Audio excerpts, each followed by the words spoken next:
थी उसको बावजूद उसके कि उनके ओरिजिनल प्लान बाबा साहब का अगर इस देश में लागू होता तो हम और आपको शायद इतनी मेहनत नहीं करनी पड़ती। रिप्रेजेंटेटिव डेमोक्रेसी बाबा साहब का पहला लक्ष्य था भारत के लिए, जिसकी जितनी संख्या बढ़ी उसकी उतनी हिस्सेदारी जमीन के नीचे से लेकर आसमान की ऊंचाइयों तक, हर संपदा में, हर चीज में। और उसको प्राप्त करने का तरीका सिर्फ और सिर्फ एक ही होता है, दूसरा कोई नहीं होता। हम लोग रिजर्वेशन मांगते हैं, ऐसे कभी नहीं मिलेगी तो धोखा ही मिलेगा, जो आज तक आजादी के बाद से मिलता आ रहा है। अभी ये नोएडा के पास आंदोलन हो रहा है कि हमें कानून के अनुरूप हमें हमारे वेतन दो, फिर ऐसे हो रहा है, मिलेगा? सवाल ही नहीं पैदा होता, मांगते रहो।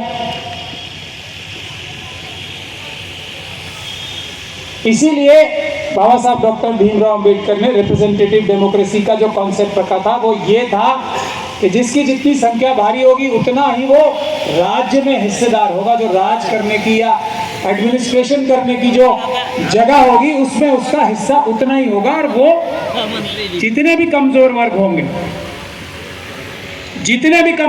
होंगे वो आपस में गठजोड़ करेंगे और सबके लिए, सब कमजोरों के लिए अपना हक ले लेंगे। क्योंकि भारत की जो धरती है और भारत के जो लोग हैं, बाबा साहब अच्छे से जानते थे कि इस धरती में इतनी शक्ति है कि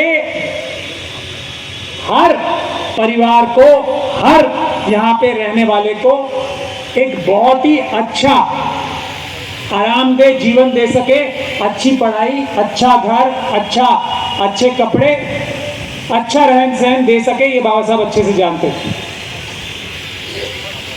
समस्या थी कि कुछ मुट्ठी भर लोग सबका हक मार के अपने अंदर समा लेना चाहते थे। इसीलिए रिप्रेजेंटेटिव डेमोक्रेसी का कॉन्सेप्ट बाबा साहब चाहते थे। लेकिन पूना पैक्ट पे आज मैं नहीं जाऊंगा, आप सब लोग तो सब समझदार हैं, शिक्षित तो बन चुके हैं आप सब, ऑलमोस्ट सब। हालांकि वो सिर्फ किताबी शिक्षा है या असली शिक्षा है, इस पे अभी सोचना बाकी है।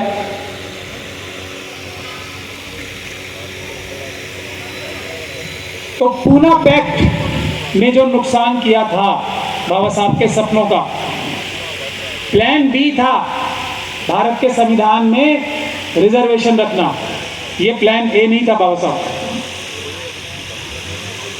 अब जब प्लान बी है उसको इम्प्लीमेंट करने में बेईमानी ही बेईमानी है, ईमानदारी नहीं है। कुछ लोग तारीफें करते हैं कि आज़ादी के बाद से हमें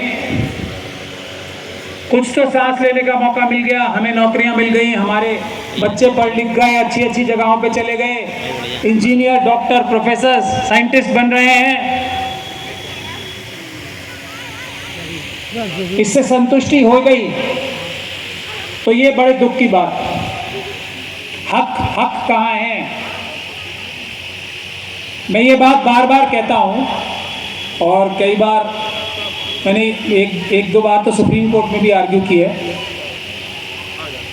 उस पर काफ़ी लोगों के तीखे रिएक्शंस भी, कोर्ट के अंदर भी, कोर्ट के बाहर भी, और मुझे तो मिलते ही रहते। मेरी सेवा तो आप सब लोगों को पता ही है, रेड के तरीके से जान से मारने के लिए मेरी सेवा चलती रहे। मैंने ये बात आर्ग्यू की थी कि अब किसी को अच्छी लगे या बुरी लगे, लेकिन हमारे खिलाफ भी तो यही बात आर्ग्यू करते हैं वो, और वो झूठ है और हम सच बोल रहे हैं साइंटिफिक बेसिस पे। जो भी बहुजन समाज के लोग होते हैं वो बाय डिफॉल्ट, यानी कि नेचुरली ईमानदार और समझदार होते हैं। उनमें एक्सेप्शंस होते हैं कि मगर वो कम होते, बहुत कम होते हैं। इसके विपरीत जो बहुजन समाज से नहीं होते वो बेईमान और कम अक्ल होते हैं, ऐसा साइंस है। मैंने सुप्रीम कोर्ट में डिटेल में आर्ग्यू किया था एक बार, उस पर काफ़ी झगड़े अंदर बाहर दोनों हुए।